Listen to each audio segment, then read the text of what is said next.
দ্বিতীয় পর্বে এই মিলনায়তন এবং এই মিলনায়তনের বাইরে যারা খাওয়া দাওয়া শেষে বাড়ি পথে রয়েছেন সবাইকে জানাচ্ছি সাদর সম্ভাষণ।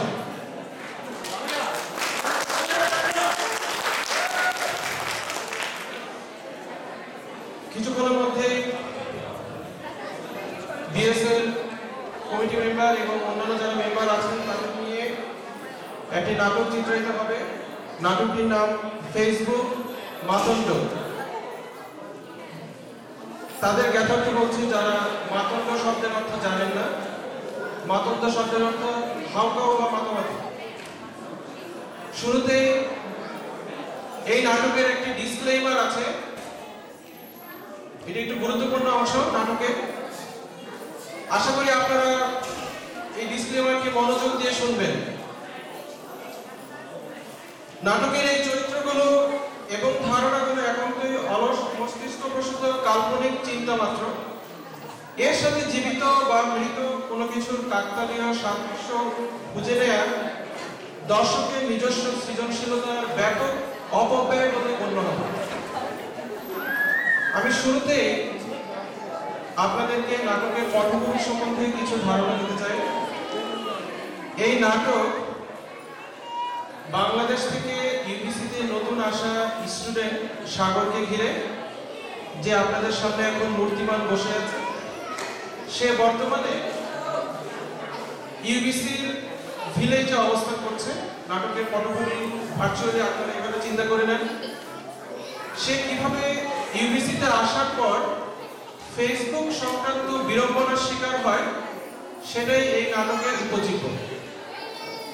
আমি খুব সংক্ষেপে এই নাটকে অন্যান্য যেসব চরিত্র আছে তাদেরকে পরিচয় করিয়ে দিতে চাই। সাগর ছাড়াও এই নাটকে আরো অংশগ্রহণ করেছে আজিজ, যে ইউবিসির পুরাতন ছাত্র এবং বাংলা কমিউনিটির ফটোগ্রাফার। আশরাফ ভাই, যিনি সাগরকে এয়ারপোর্ট থেকে ইউবিসিতে লিফট দিয়েছেন। বাকের ভাই, যিনি বিএসএফ এ সাগরের পরিচিত একজন প্রভাবশালী বড় ভাই। এরপর আমরা আসছি নারী চরিত্রে। প্রথমেই আছে সাগরের প্রেমিকা জরিনা, যে বর্তমানে বাংলাদেশে অবস্থান করছে। আছে সাগরের বোন জাহানারা, যে এখন নিউ ইয়র্কে। এবং সবশেষে আছে সাগরের মা। তো আর দেরি নয়, শুরু হয়ে যাচ্ছে নাটক ফেসবুক মাতণ্ড।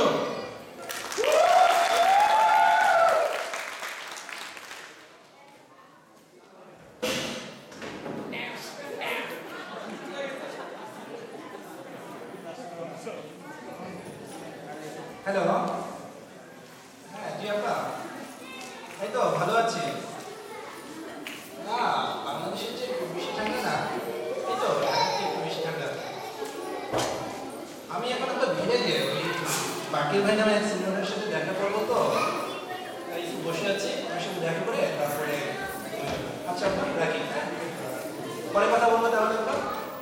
রাখি, বাই।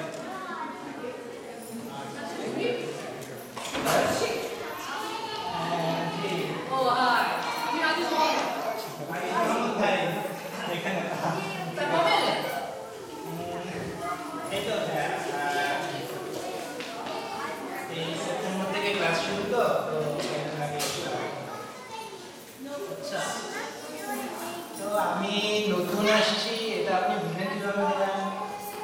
আসলে আপনার ছবি ফেসবুকে তার অ্যাকাউন্টে দেখি না, তার মানে এখানে কেউ আপনাকে চেনে না, তাই ধীরে ধীরে চালু এলাম। তাই তো হ্যাঁ, আচ্ছা, আপনি কোন ব্যাচে?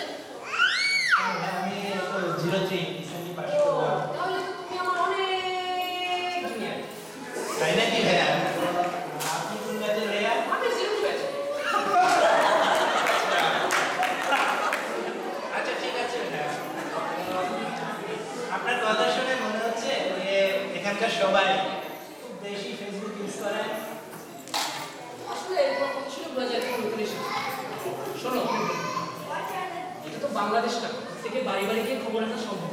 এখানে মানুষ অনেক ব্যস্ত, ফেসবুকের মাধ্যমে সবাই সবার খবর রাখছে। এই যেমন ধরো, কে কি করতেছে, কার বাচ্চারা কি করতেছে, কে বাড়ি কিনলো, কে গাড়ি কিনলো, কে কত বেতনে চাকরি পেলো, কার পরীক্ষা শেষ, কে ডিজনিল্যান্ড যাচ্ছে, কে কনফারেন্সে যাচ্ছে, কার ঘন ঘন মন খারাপ হয়, এইসব আর কি।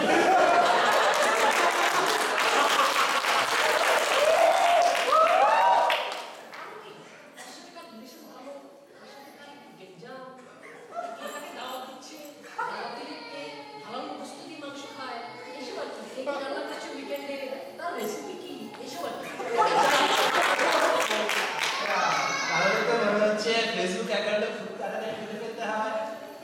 খালি অ্যাকাউন্ট নিয়ে চলবে না, ফেসবুকে কিছু তরিকাও আছে। তরিকা? কি তরিকা ভাইয়া? তোমার ল্যাপটপ এটা? জি ভাই। দয়া করে কিছু বুঝাই। জি। তোমার একটা অ্যাকাউন্ট খুলে দিলাম। আচ্ছা ভাই, থ্যাংক ইউ। আর আমি হলাম তোমার প্রথম বন্ধু।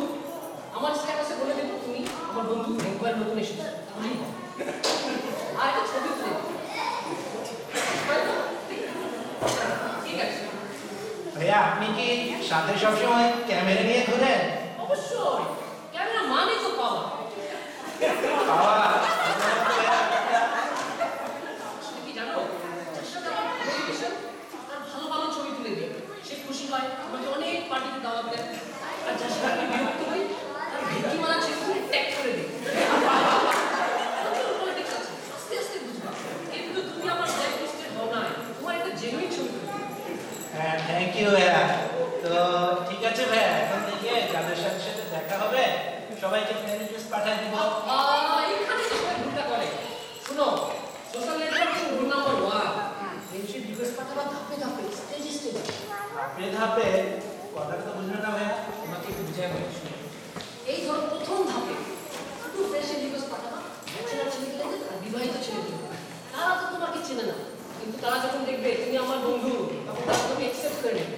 ও আচ্ছা, তারপরে ধাপ? এখন তুমি রিকোয়েস্ট পাঠাবা বিবাহিত ছেলেদের বন্ধু।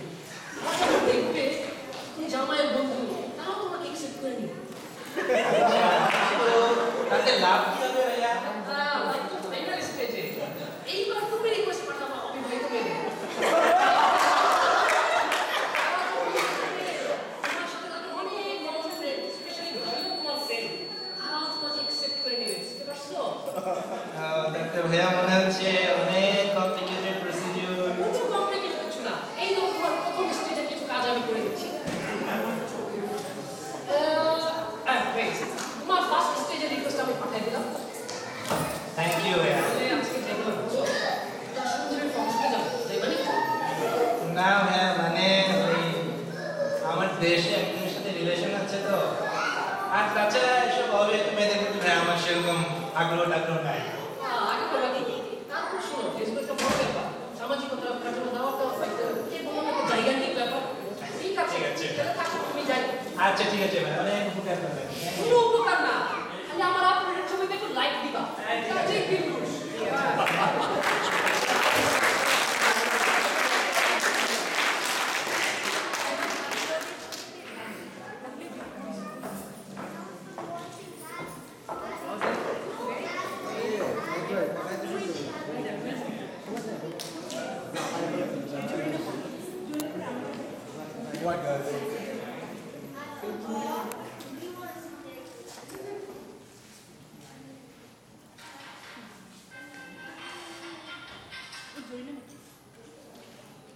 হ্যালো।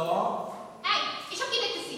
আরে জরিনা, তুমি রানী, তুমি দেশ থেকে লং ডিস্টেন্স কল করছো কেন? তোমার আজকে বিচার আছে। আমার